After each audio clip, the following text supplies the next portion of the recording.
Hello, and welcome to Family Folktales from the Nashville Public Library. I'm Susan Poulter, a librarian at the Main Library. Today's story is The Little Gray Man, a German story from Andrew Lang's Gray Fairy Book. A nun, a countryman, and a blacksmith were once wandering through the world together. One day they lost their way in a thick, dark forest and were thankful when they saw in the distance the walls of a house where they hoped they might obtain refuge for the night. When they got close to the house, they found that it was an old, deserted castle, fast falling into ruins, but with some of the rooms in it still habitable. As they were homeless, they determined to take up their abode in the castle, and they arranged that one of them should always stay at home and keep house, while the other two went out into the world to seek their fortunes. The lot of remaining at home first fell to the nun, and when the countryman and the blacksmith had gone out into the wood, she set to work, tidied up the house, and prepared all the food for the day. As her companions did not come home for their midday meal, she ate up her own portion and put the rest in the oven to keep warm.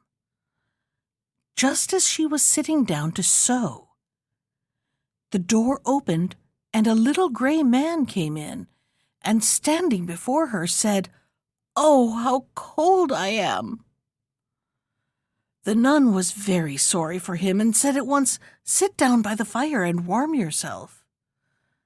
The little man did as he was told and soon called out, "Oh, how hungry I am!" The nun answered, "There is food in the oven. Help yourself." The little man did not need to be told twice, for he set to work and ate up everything with the greatest possible dispatch. When the nun saw this, she was very angry and scolded the dwarf because he had left nothing for her companions. The little man resented her words and flew into such a passion that he seized the nun, beat her, and threw her against one wall and then against the other. When he had nearly killed her, he left her lying on the floor and hastily walked out of the house. In the evening, the countryman and the blacksmith returned home, and when they found, on demanding their dinner, that there was nothing left for them, they reproached the nun bitterly and refused to believe her when she tried to tell them what had happened. The next day the countryman asked to be left in charge of the house and promised that if he remained at home, no one should go hungry to bed. So the other two went out into the forest, and the countryman, having prepared the food for the day, ate up his own portion and put the rest in the oven. Just as he had finished clearing away, the door opened and the little gray man walked in. And this time he had 2 heads. He shook and trembled as before and exclaimed, "Oh, how cold I am!"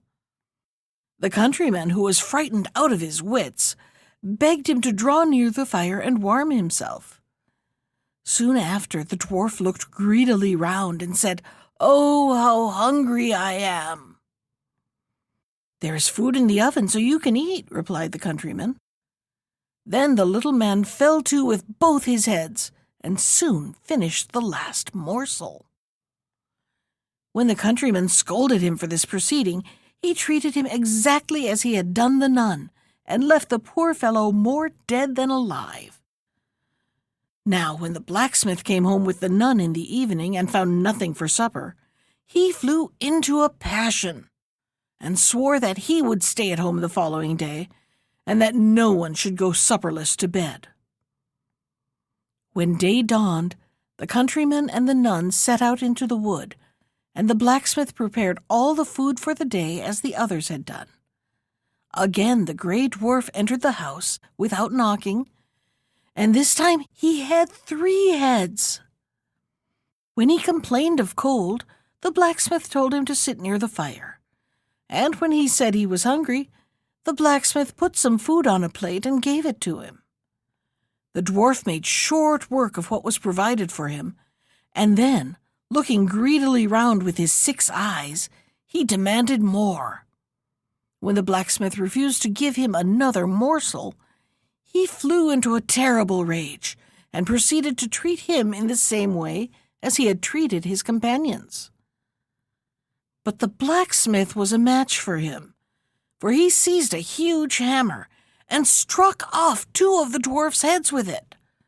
The little man yelled with pain and rage and hastily fled from the house. The blacksmith ran after him and pursued him for a long way, but at last they came to an iron door, and through it the little creature vanished. The door shut behind him, and the blacksmith had to give up the pursuit and return home. He found that the nun and the countryman had come back in the meantime, and they were much delighted when he placed some food before them and showed them the 2 heads he had struck off with his hammer. The 3 companions determined there and then to free themselves from the power of the grey dwarf, and the very next day they set to work to find him. They had to walk a long way and to search for many hours before they found the iron door through which the dwarf had disappeared, and when they had found it, they had the greatest difficulty in opening it. When at last they succeeded in forcing the lock, they entered a large hall in which sat a young and lovely girl working at a table. The moment she saw the nun, the blacksmith, and the countryman, she fell at their feet, thanking them with tears in her eyes for having set her free. She told them that she was a king's daughter who had been shut up in the castle by a mighty magician. The day before, just about noon, she had suddenly felt the magic power over her disappear, and ever since that moment she had eagerly awaited the arrival of her deliverers. She went on to say that there was yet another princess shut up in the castle, who had also fallen under the might of the magician. They wandered through many halls and rooms, till at last they found the second princess, who was quite as grateful as the first, and thanked the 3 companions most warmly for having set her free. Then the princesses told their rescuers that a great treasure lay hidden in the cellars of the castle, but that it was carefully guarded by a fierce and terrible dog.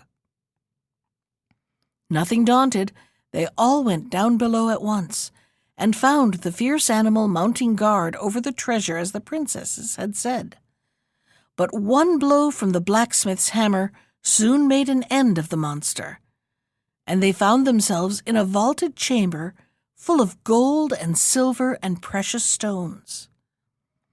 Beside the treasure stood a young and handsome man, who advanced to meet them and thanked the nun, the blacksmith, and the countryman for having freed him from the magic spell he was under. He told them that he was a king's son who had been banished to this castle by a wicked magician, and that he had been changed into the 3-headed dwarf. When he had lost 2 of his heads, the magic power over the 2 princesses had been removed, and when the blacksmith had killed the horrible dog, then he too had been set free. To show his gratitude, he begged the 3 companions to divide the treasure between them, which they did, but there was so much of it that it took a very long time. The princesses, too, were so grateful to their rescuers that one married the blacksmith and the other the countryman. Then the prince claimed the nun as his bride, and they all lived happily together till they died.